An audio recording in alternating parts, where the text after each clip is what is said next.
guys, welcome back. Today I have a reading wrap up for all the books I read in May for you.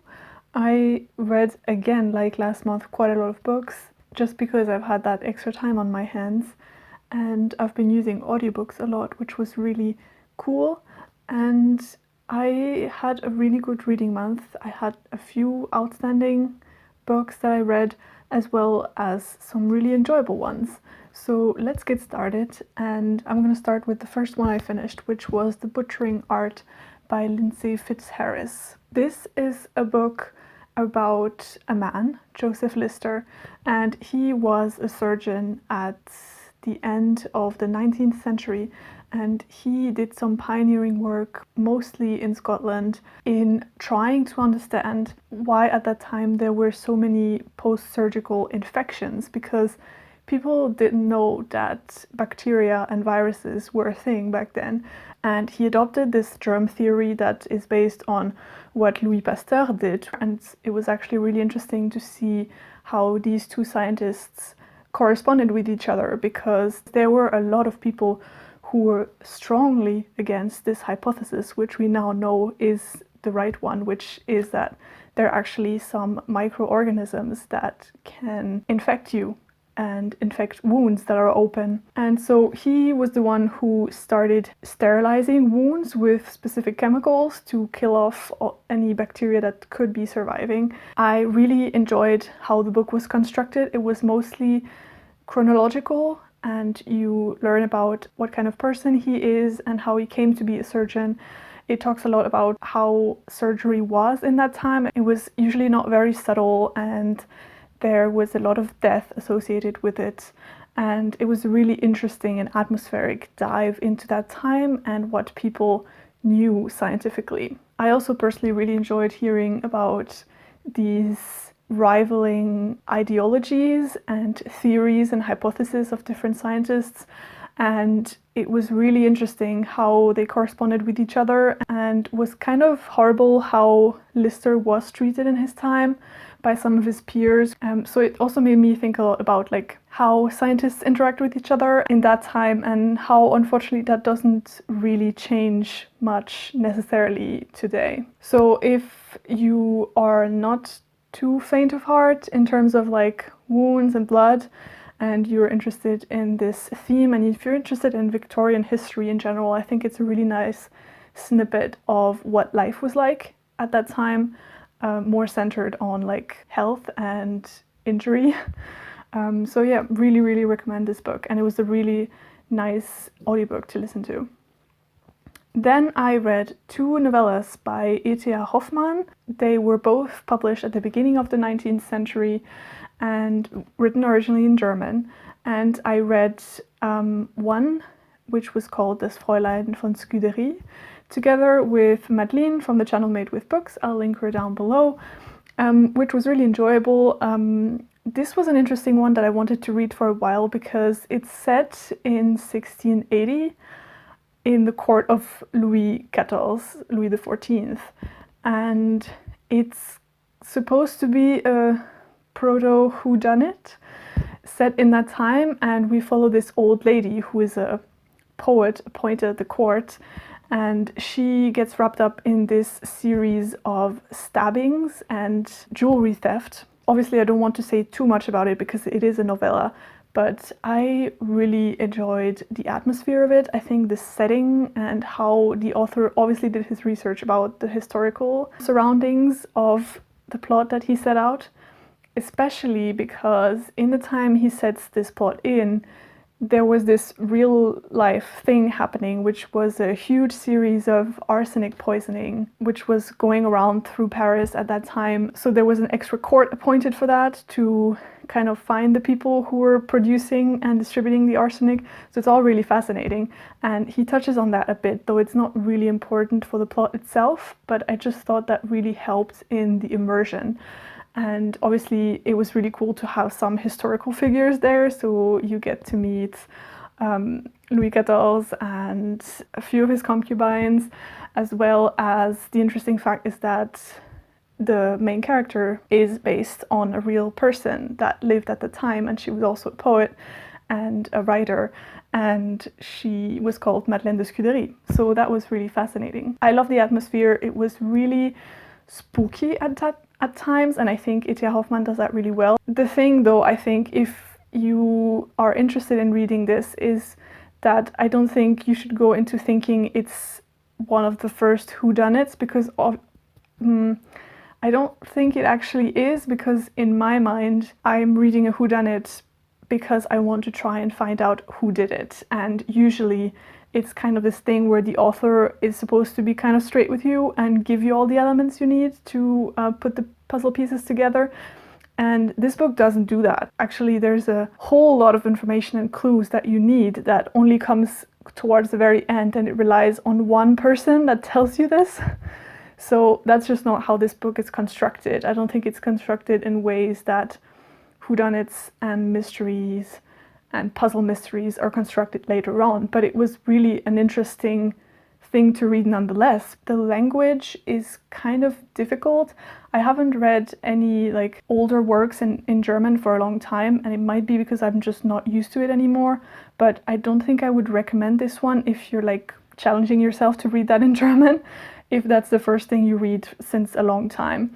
But once you get the practice of it, it's actually flowing really well. And yeah, I really enjoyed the experience, and I recommend it if you like historical works and even like mishmash between historical fiction and mysteries. The second novella that I read, written by E.T.A. Hoffmann, is Der Sandmann, which is probably one of his most famous works. And it's kind of a spooky short story with folklore elements, because you have this figure of the Sandman, which is a figure from Western and Northern European folklore. But this is really twisted in a very dark way in this story. I'm not going to say too much more about the plot itself and stuff, because I think it's really good if you don't know too much about it. But basically we follow this guy called Nathanael, and he kind of gets some post-traumatic stress episode when he meets this guy that he thinks he remembers from a very traumatic event in his childhood. And I think the whole novella plays around with hallucinations versus reality, and it also makes the reader question if what the narrator is telling us is actually the truth or if it's just in his head. And I really like that. It's also, again, very atmospheric, very dark, and it went to directions that I did not expect at all, which was very, very fun. And quite like the other novella, the language is not easy to read, but I found it extremely readable, way more readable than the other novella, just because it's a tiny bit shorter and the tension really builds up. So yeah, really, really enjoyed this. Highlight of the month, and I'm so glad I read it. And if any of this sounds interesting to you, go and check E.T.A. Hoffmann out, because this short story was really great. Next up, I listened to another audio non-fiction book, and that was The Golden Thread by Kassia and Clair. This book consists kind of historical vignettes and discusses the place and the importance of certain fabrics throughout history, from ancient Egypt all the way through today, so from like linen and wool and up until modern synthetics. And it essentially touches a bit upon how fabrics played a role in like intercultural exchange and commerce around the world and in wars and so on. The thing is though, although the subtitle of this book is How Fabrics Changed History, I feel like the book was doing more like how history changed fabrics. And to me, it was lacking information about the fabrics themselves. And often there was much more information about the historical context and historical stuff that was happening in context with these fabrics, but sometimes really marginally. And that wasn't why I picked the book up, because I was just looking for more about fabrics themselves. So maybe know that going in, and it depends on where your interest lies. My interest lies on the fabrics and on clothing, so I didn't get too much out of that, as well as the few chapters about clothing and synthetic fabrics for like space exploration and sports, which like doesn't interest me like at all, but that's just a personal thing. So yeah, kind of a mixed thing, but overall I really enjoyed it. Most of it I enjoyed. I would say 3/4 of the book I really enjoyed, despite a few things that, as I said, I was missing. But yeah, I really enjoyed this book, and if you're interested in these topics, I think it would be worth checking out. Next up, I read a chunker, and that was Wise Man's Fear by Patrick Rothfuss. I read this together with Morgane, whose channel I will link down below, and thank God I read it with her, because I think I would have abandoned it so many times in between. I enjoyed it, like I ended up enjoying it. It was good. It wasn't great, but it was good.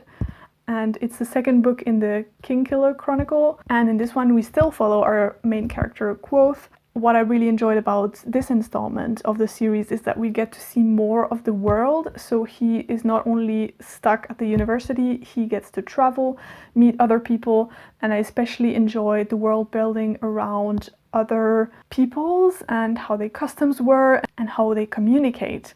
I think the author did a great job at that level.